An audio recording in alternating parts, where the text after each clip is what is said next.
Hi guys, it's Kelly Letivola here and I'm back with another video for Neat and Tangled. Today I'm going to be using the Your Pretty stamps and dies as well as the Grateful Heart stamps and dies. And then the other thing, which is new for us, is this Over the Rainbow paper pack. And that is where I got this Robin's Egg blue color cardstock that I'm working with. They're wonderful, super heavyweight cardstocks, and I love them. And I love that it's a rainbow pack because I love rainbows. So I've been speaking of things I love, super loving this kind of dramatic ink blending background trend that has been going on in the card making community. And so I wanted to do my own, but I wanted to do an emboss resist. So here what I'm doing is I have the large image from the Grateful Heart set, and I'm going to stamp this all over the background in Versamark ink. So what I'm doing is not what you should do. Well, it depends. If you're super particular about your background and where and everything, you want everything to be perfect, then you're probably going to want to clean off your stamp in between each stamping. I am not that particular because I know that it's going to be the background piece and it's not going to be the focal point. So I'm not super stressing about it. So I'm not cleaning the stamp off in between. But like I said, it will still have some ink on it. There is a chance you will get ink where you don't want it. I know that I can just clean it off with a craft pick or a paintbrush when I'm done before I heat emboss it. So I'm not super stressing about it. I have stamped it out 3 times now, and I'm going to go ahead and put clear embossing powder on top of it and heat set that. The reason that I'm taking a break in the middle is so that I have somewhere to hold the paper each time I'm doing it, because I'm going to cover the whole background. So you'll notice that when we stamped originally in the Versamark, the clear sticky ink, it did get slightly darker, and then adding the clear embossing powder, it gets darker still. This is a beautiful tone on tone technique that you can do anytime. You could just stamp the Versamark for a lighter impression, or you can heat set it with the clear embossing powder and get that beautiful tone-to-tone effect. I'm going to do the same thing-ish, but I want mine to be much more dramatic. I want it to have a lot more flair. So I'm going to do some ink blending on top of that in some much deeper, richer colors. And then you'll still be able to see this through. That's why it's called an emboss resist. And it's an old, I've seen this technique forever. I mean, even when I got into card making, but it's still one that is worth bringing back because it does kind of pack a punch. And if you don't want tone on tone, that's what I'm going to do. I'm just going to use some darker teals, but you could do other colors and totally switch it up. And it's just a super cool technique. So when you're stamping something that you want to look like pattern paper, like I'm doing here, you want to make sure that when you're doing your stamping, you notice I started with the large image in the center, because if you just start filling up all of the sides and you don't fill the center, you may not have room. Your stamp may be too large to fit into that spot. So I always start with the center and then work my way out to the edges, so that way I'm sure everything is covered and has pattern on it. I don't have any weird gaps or anything like that, especially when working with a larger image. The other thing that you're probably going to notice, which is, Card Professional 101 over here, is that some of the images do appear darker. And that is true. And it's because my stamp isn't completely clean. That, again, is something that I just didn't do. I don't spend a lot of time cleaning my stamps because it doesn't bother me if they're stained. Now that can kind of come back to bite you in situations like this where it kind of revitalizes that ink, but because I know I'm doing all of the ink blending over top of it, again, I am not super stressed about it. I don't think it's going to be a big deal. I didn't think it was going to be a big deal when I was making it, and I know that it wasn't because of the way that the card came out. So here I did get a fingerprint or something in the background, and I'm just cleaning that up with a number 2 round brush. It's the smallest brush that I have, but for smaller areas I have also used my craft pick to get in there, and then the static helps it stick to the metal, and then you can just lift it off. So once all of this is heat set, then we're going to get into the inking portion of it, which is really kind of where it makes it magical. I chose Tumbled Glass, Peacock Feathers, Mermaid Lagoon, and Chip Sapphire. At the end, I am going to add in some black soot just because I felt like these colors were not dramatic enough. But you can stop at any level that you're happy with. I am doing the tumbled glass all over. You don't have to. You can certainly leave like a halo or a lighter section to make it like a gradient. But I wanted there to be an emboss resist all over the card. So that is why I chose to do the tumbled glass right on top of everything. And you'll see that it does get more difficult to see because this color is very similar to the darker color, but it won't stay that way. So just hang tight. You'll see as we start to add more and more darker colors that the lightness that we've kind of trapped underneath the embossing powder really does start to show through. So why did I choose Distress inks? You can do this with Distress oxides, but because they aren't, because they're a combination of dye and pigment inks, versus just dye inks like regular Distress, they are not as rich and they dry with kind of a chalky finish, which is super beautiful, but not when you're looking for contrast. And so the traditional Distress inks create much more contrast. Now, by no means do you have to use the Distress line. Any ink that you own that you can ink blend with will totally work for this. So whatever you have, like, you do you.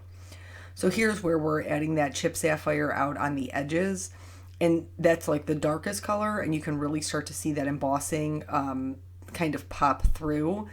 This was, like I said earlier, not as dark as I wanted it. I wanted something that was going to be much more dramatic, and that is why the black soot came into play. And even though I'm only adding it on the edges, the corners and then just the very edges of the paper, you can see even just adding that little bit really like just takes it up a notch. It makes a huge difference in the way that the piece looks. And then I always do mine twice. I feel like that gives me the best blend. So I will be going back through all of those colors that we just went through and kind of bringing them in a little bit more so you can see more of that emboss resist as the colors get darker. For the focal point, that Your Pretty set is probably honestly one of my favorite sets that Neat and Tangled ever released, because the sentiments are just so awesome. It's, you're pretty strong, pretty kind, just all of these things that are super encouraging. And that set is actually on sale. The stamp and the die are on sale because it's being retired. And while I am super sad to see it go, I'm happy that I could kind of use it one more time before its run was over. But yeah, that set was awesome. Totally loved it. So here the background is done. I did not feel the need to go over the embossing and kind of buff it. But if you feel like you have ink sitting on top, just take a cloth and kind of buff over top of it. If that isn't working as well as you want, you can use a slightly damp cloth, but I would not recommend using a wet one because you will start to wipe off that Distress ink because it's made to work with water. So here, these are the parts for my focal point, which is from that same set. They're just the individual flowers. So I'm going to stamp 2 of the large ones and 1 of the small buds, just so I'm working in odd number, so I'll have 3 of them to put together around my sentiment. Again, just basic design, working in odd numbers is more pleasing to the eye. If you work in even numbers, your brain automatically tries to pair them. It starts to look for a pattern. It's just the way the human brain works. So if you work in odds, you can appreciate it more as a piece overall. Here I have several yellows, some golden browns, and some oranges, and that's pretty much what I'm going to be doing all of my coloring with for my flowers. I'm going to start just by coloring this one flower a golden yellow.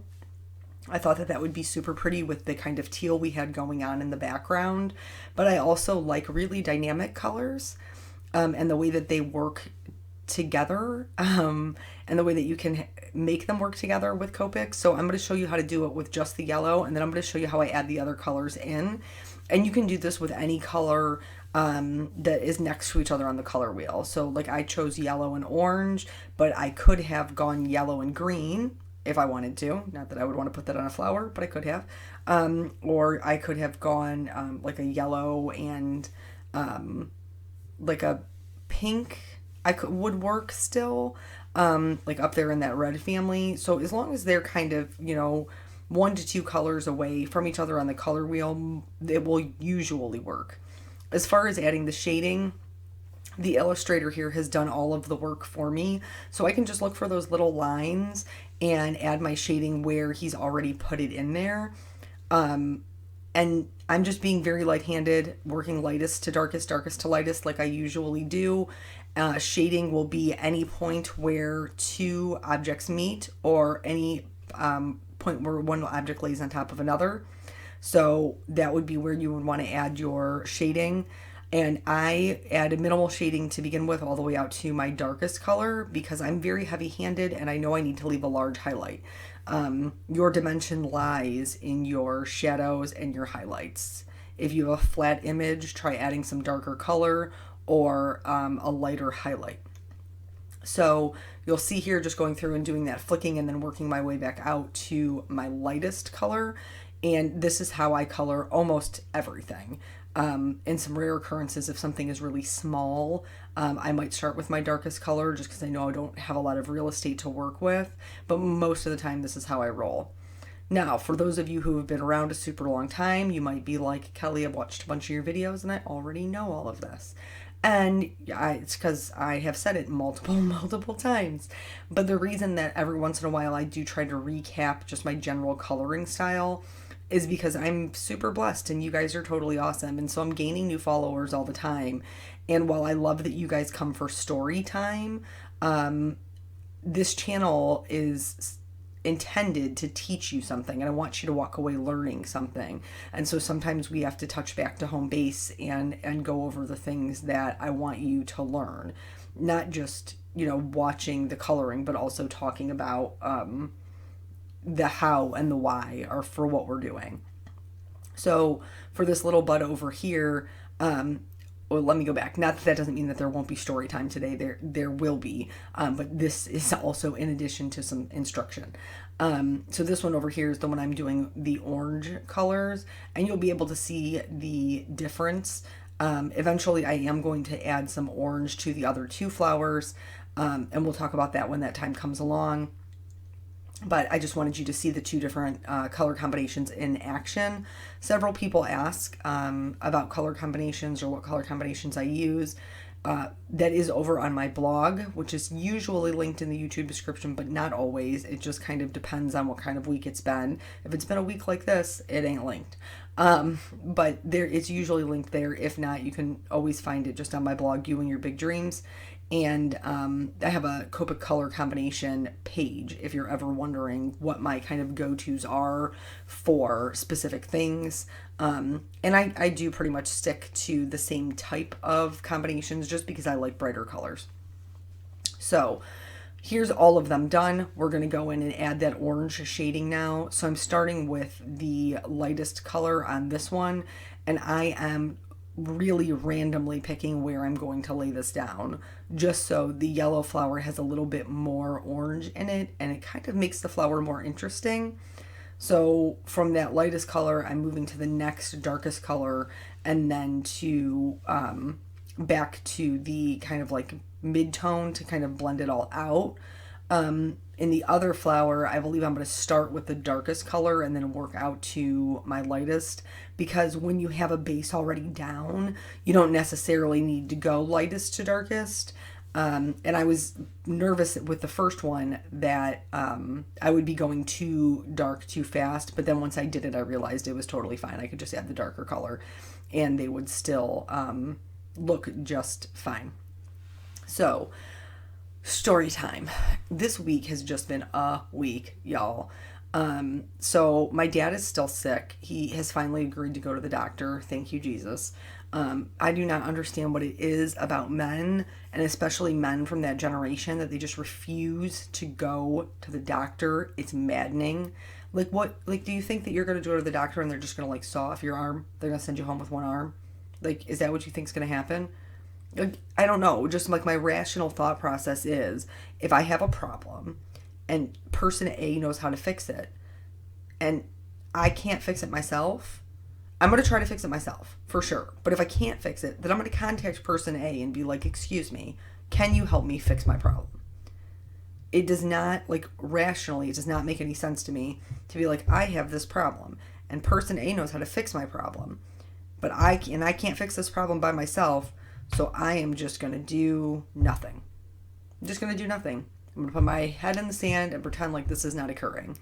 It like, something does not compute in my brain with that. And it just seems like there's a whole, and I'm not like crazy pro antibiotics either. I don't want anything to do with those unless I need them. Back to the card, just in case you've never been here before, I always outline all of my images because I feel like it makes the image pop. This is not something that you have to do. It's something that I choose to do. And several people have said, can you just stamp it again with your Misty? Yes, I could. I don't choose to do it that way. I choose to do it this way. Going to add just a couple of white dots to the inside of the flower, like the little stamen.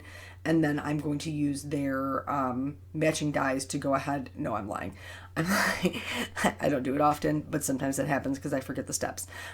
So here I stamped out the sentiment, which is the "You're Pretty," and I thought I was going to do black on white and then die cut it out, which I did do, but I didn't like. And so eventually I'm going to go to black on white, which is the card that you see. But before I did the die cutting, I wanted to get it stamped. Okay, moving on. So he did finally go to the doctor. They put him on stronger antibiotics. So he's riding that out now. Graham's still in the rehab. My mother is on the struggle bus, y'all. It's so hard for her. And I get it. I do. That she doesn't want her to be in there and she wants her to be home. But like, just being realistic of what her needs are right now, what her level of care is. Like, my mother would do anything for somebody that she loved, and obviously especially her mother. And I understand it because she's my mother. So I totally get it. But she's really having a hard time with Graham being in a facility and not being at home. So if you could just send up some prayers for my mama and my Graham, I would totally appreciate it. And Dad too. Like, don't forget him because he's still sick. I would really appreciate it. So, as most of you know, I've told you several times I couldn't survive my life without my parents, and pretty much this past week is what I've had to do because they're my child care. They are my child care for Peanut. And so when they were out of town, I didn't pick up any extra jobs. I just worked my regular job, and honestly, that I worked minimally because I had me and my ex-husband were, juggling who was going to take off what, when, where to get Peanut to and from school. So this week I was making up for it by picking up extra hours at my other jobs. And then obviously we didn't know Dad was going to be sick and Graham was going to be in the facility. So Eric totally stepped up. And the week before he would have, let me clarify that. He totally would have, but he already has his schedule. And I told you before, he works a mad ton of hours and he works a lot of doubles. So this week, Peanut came over. My ex-husband drops him off in the morning to me before he goes to work at 6:30 in the morning. So Peanut comes over at 6:30, Monday, Tuesday, Wednesday, Thursday, including this morning. Monday, I took him to school. And then I just worked a regular job. Tuesday and Wednesday, I had my other job that I had to be at 9. Well, the doors of his school don't even open until then. You cannot get in. So I can't be two places at once because even though all of you all are very complimentary and I love you for it, think that I'm Superwoman, I'm actually not. And so Eric ended up taking him to school for me Tuesday, Wednesday, Thursday, because Thursday in my regular job, I went back to regular day shift and I have to be there at 8. So it was kind of like a whole piecemeal together, everybody's schedule to get everybody where they need to be. And it was just so exhausting. So my Tuesday, and I broke my tooth on a starburst of all things. It pulled part of my filling out. Isn't that lovely? So Tuesday, I got up at 6:30, got the peanut, and then got, did all the things you normally do, the breakfast, everything else, and we're trying not to eat out because it's healthier, but also to save money because we're saving up for the wedding. So I would either come home from work and make dinner for the next day, or I would make dinner for the next day in the morning. Do his breakfast, all of that stuff, get him ready for school. He's really on this kick where he's super into doing his hair right now, so we have to do that as well. And then I would go to work at the first job. Tuesday, I left there a little bit early to go to the dentist to get my tooth filled. Praise Jesus, I didn't have to have a cap because those things are bucks I don't have. So then from there, I went to the next job, worked until 10, came home. Did I make dinner that night? No, I think I marinated pork chops that night. I just put them, yeah, I think I just marinated pork chops that night. And then the following morning, again, 6:30 in the morning, do all the things with the peanut in the morning, and then went to the next job, worked that until 1, left there, went to my next job, worked until 10 p.m. And then today I switched to regular day shift. So for me, that's 8 to 4. So it's just crazy. My mama is coming over tomorrow, and I feel bad because I know like she's doing all this stuff with Graham, but I also know that she really has not seen Nathan, and she misses him like crazy when she doesn't see him. So she's gonna come over tomorrow morning to see him and take him to school, and he's very excited to see her, and I'm sure she's very excited to see him. So it's just kind of been like a crazy shuffle week, and this is not a complaint whatsoever, because I know how blessed I am that I have parents who are still here to help me and who are willing to help me. Because there's a lot that aren't. And I'm super blessed, and, like Eric stepping up and taking care of Peanut and getting him from point A to point B and making sure he's not late for school and, all of those things. So even though I'm a tired duck, I'm a lucky duck. Y'all know what I'm saying. So there really hasn't been a ton of card making, but I do have some previous videos that were made that are kind of waiting in the wings. So I'm hoping to get those all done. So here, just to finish off the card, I added some sequins. That's from our magic mix. And then I'm adding some clear glitter on top of the flowers, and then that's it. So even though it's a little bit busier than I normally do, I don't think it's so busy that it's in your face, and I was really happy with the way that it came out. So thank you guys so much for joining me, and I will catch you in the next video. Bye.